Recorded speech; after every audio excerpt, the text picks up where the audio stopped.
Welcome back. The other matchup to start the day had the 2-seed Purdue take on Miami. The Boilers entered the season as the preseason #1.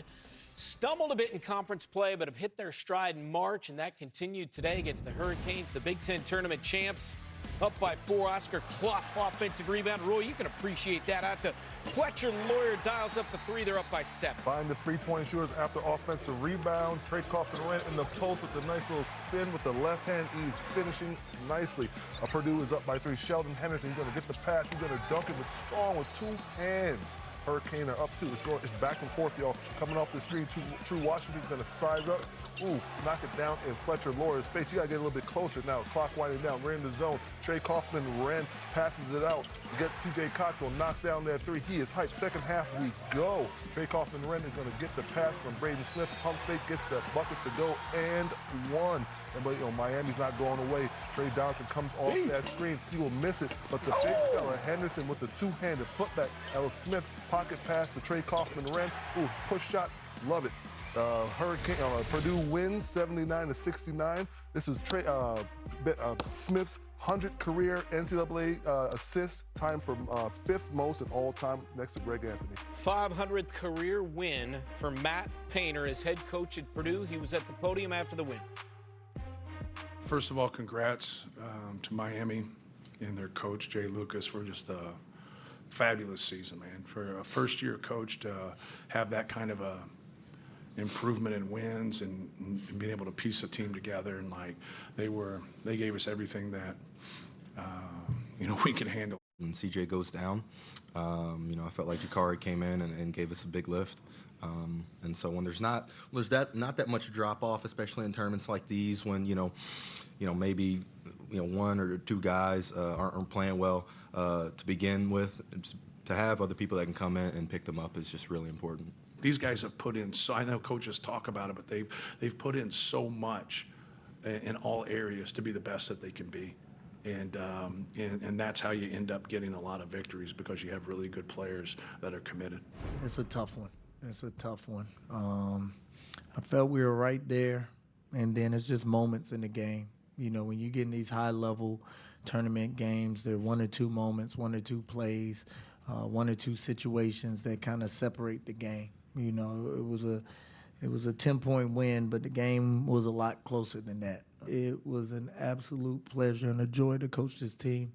And I thank them for believing in me, believing in a person who had never coached before, and everything they gave me this year. I'll never forget it, because I was at a real low moment, and it meant the world to me, because I felt like everybody had gave up on me. And just having a coach that believes in you, that trusts in you no matter what you've been through, it means a lot. So it's something I'll never forget. This season meant the world to me. Just coming from all the obstacles I've been through throughout my career, and Coach giving me that opportunity to not only be a pivotal player on the team and play 30-plus minutes, but also become a leader and be someone these guys look up to for years to come. So I'm just blessed that Coach gave me this opportunity. Obviously, this time of year, that is unfortunately part of the deal. Purdue, meantime, advances to face the 11-seed Texas with a 10-point win. Chris, want to talk about Purdue clearly, but you see a kid like that, I don't think you can go by without at least mentioning that's it's tough. These kids, it's a really tough position to be in. Yeah, he's tugging at my heartstrings, man. Just watching a kid like Malik. We had him actually on our show, and I did a great job interviewing. And that time when it ends, particularly, you're talking about a kid who played at Indiana, had some tough times, had a chance to go home to Miami, and they had a special season. And, when it's over, man. That last time, I'll never forget the last time, they say your name at the arena, and you're like, they will never say that name again. And you take it for granted those 4 years, and sometimes it's 1 year because of what's going on in college basketball now. You take it for granted that it'll always happen. And then when it stops happening, what happens after the ball stops bouncing, or the announcer doesn't say your name anymore? But Miami did a great job this year. Jay Lucas, I take my hat off. It's not easy. He didn't have that job that started him off. That mid-major job where he won and took the elevation, took an ACC team that struggled the year before and took them to the NCAA tournament. That is very, very difficult.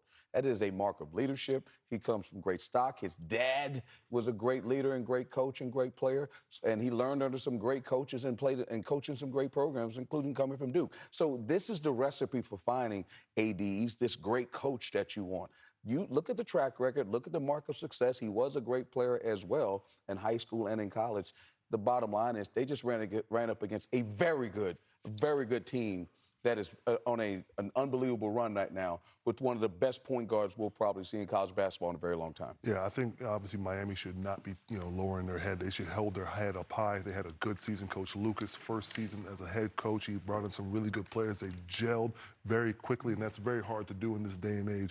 But in terms of Purdue, I think that their top three guys, their oldest guys, the most dependable, the most reliable guys really came through, and especially at the free throw line. Trey Kaufman-Renn went 3 for 3 from the line. Fletcher Lohr went 4 for 4. And then the big fella, I say Braden Smith, he's the big fella. He went 6 for 6, 4 for 4 in the last minute of the game. You've seen guys before get to the free throw line and then they get really tight and they miss free throws. So those guys are reliable. They've been there. They've done that. And obviously, hopefully they have the momentum to keep going to the Final Four. Just an incredible first year at Miami for Jay Lucas. They go from 7-24 last season. He takes over 26-9. That's a 19-win improvement year over year.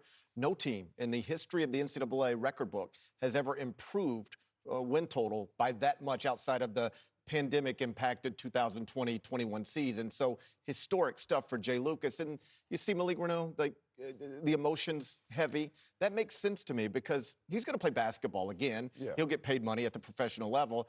But I don't know that he'll ever be as important of a player on a team that means this much to a place and be able to perform on this stage. This is the last time he'll ever do it with his friends on this campus, and that's a tough thing. Worth mentioning, Miami's a good place to be right now when you're talking about college football and college. You mentioned it with Vandy the other day. I mean, pretty good little run between fall and winter for the University of Miami. By the way, Matt Painter, 9 Sweet 16s as the head coach at Purdue, third most in the history of the Big Ten.